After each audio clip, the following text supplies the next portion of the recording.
Ahojte, v tomto videu si ukážeme cvičenie primárne na sedací sval, to znamená na zadoček, ale je to komplexné cvičenie, kde budete zapájať aj paže, aj brúško, aj chrbátik, to znamená celé telo.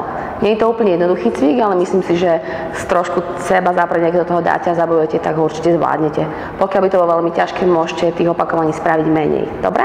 Takže len sa sadkáme, pritiahneme si jednu nohu, ktorú zvolíte ako prvú, dlane sú otočené smerom nadol.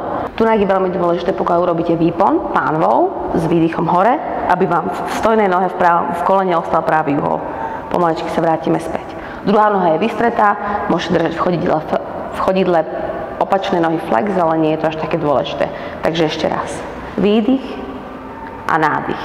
Pre istotu, že to cvičíte dobre, možno je dobre, keď si urobíte flex tej stojnej nohy, kde vlastne tú špičku zdvihnete, aby ste presne odizolovali tie sedacie svaly a stehný zadný sval. Ešte raz.